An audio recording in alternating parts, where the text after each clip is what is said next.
প্রিয় বন্ধুরা, কেন ইবলিস শয়তান আজও পর্যন্ত হজরত মুসা আলাইহিস সালাম কবর খুঁজে বেড়াচ্ছে? ইবলিস শয়তান যদি মুসা নবীর কবর খুঁজে পায় তাহলে কি হবে? আর কেনই বা হজরত মুসা আলাইহিস সালামের কবর মোবারক মানুষের চোখের আড়ালে আছে? খুবই তথ্যবহুল একটি টপিক নিয়ে হাজির হয়েছি, তাই এই ভিডিওটি শেষ পর্যন্ত আপনারা দেখতে থাকুন। আসসালামু আলাইকুম প্রিয় বন্ধুরা, আশা করি আপনারা সকলেই ভালো আছেন। মুসা আলাইহিস সালামের মর্যাদা ও কোরআনে তার উল্লেখ। ইসলামের ইতিহাসে হজরত মুসা আলাইহিস সালাম সকল নবী রসুলদের মধ্যে একজন বিশিষ্ট নবী এবং আল্লাহর মনোনীত একজন বিশেষ পয়গম্বর ছিলেন। হজরত মুসা আলাইহিস সালাম এর মহত্বের কথা কোরআন মসজিদে সবচেয়ে বেশিবার উল্লেখ করা হয়েছে। কোরআন মসজিদে 30 পারার মধ্যে 28 পারাতে মুসা আলাইহিস সালামের কথা বলা হয়েছে। 36টি সূরায় তার নাম 120 বার এসেছে। নবী রাসূলদের মধ্যে হজরত মুসা আলাইহিস সালামকে সবচেয়ে বেশি সংখ্যক মোজাজা আল্লাহ তাআলা দিয়েছিলেন। কোরআনে হজরত মুসা আলাইহিস সালামের ফজিলত পূর্ণ জীবন এবং তার ইসলাম প্রচারে অবদান অনেক শ্রদ্ধার সাথে বর্ণনা করা হয়েছে। বাইবেলের বর্ণনা ও খ্রিস্টান ধর্মগ্রন্থের ভিন্ন মত, কিন্তু খ্রিস্টানদের ধর্মীয় কিতাব বাইবেল কিছু আয়াতে হজরত মুসা আলাইহিস সালামের ব্যাপারে একেবারে ভিন্ন কথা উল্লেখ করা হয়েছে। বাইবেলে হজরত ঈসা আলাইহিস সালামের উম্মতের সামনে অন্যান্য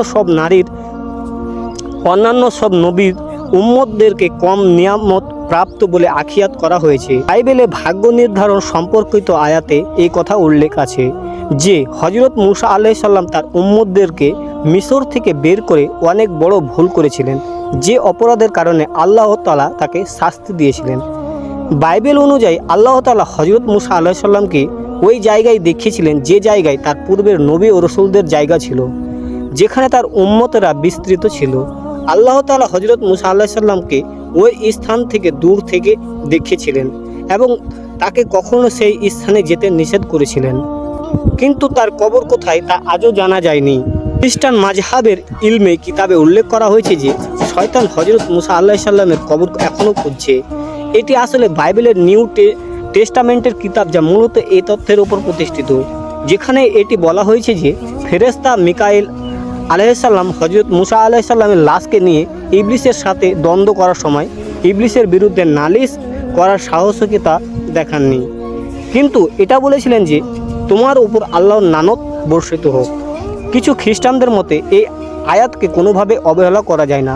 অত্যন্ত গুরুত্বের সাথে এই আয়াতটি পর্যবেক্ষণ করা উচিত, কারণ এই আয়াতে আল্লাহ তাআলা এবং ইবলিসের মধ্যে হজরত মুসা আলাইহিস সালামের কবরের অবস্থান নিয়ে এক বিস্ময়কর লড়াইয়ের দৃষ্টান্ত বর্ণনা করা হয়েছে। আর এক দলের ভাবনা হচ্ছে ইবলিস হজরত মুসা আলাইহিস সালাম এর কবর এই জন্য তালাশ করেছিল যাতে সে তার দেহ মোবারককে কবর থেকে উঠিয়ে তার লাশের সম্মানহানি করে বেইজ্জতি করতে পারে।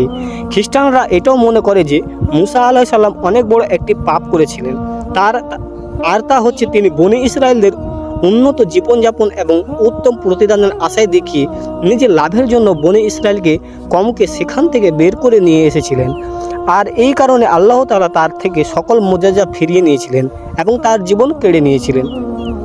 ইসলামী বিশ্বাস অনুযায়ী আল্লাহ তাআলা হজরত মুসা আলাইহিস সালাম এর কবরকে গোপন রেখেছেন যাতে শয়তান কখনো তার কবরকে খুঁজে না পায় এবং সেখান থেকে তার লাশ উঠিয়ে বনী ইসরায়েল কওমকে মিথ্যা কথা বলে আবার পথভ্রষ্ট না করতে পারে।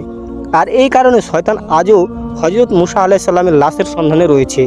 হজরত আদম আলাইহিস সালাম থেকে শুরু করে আজ পর্যন্ত শয়তান এভাবে কোটি কোটি মানুষকে পথভ্রষ্ট করেছে।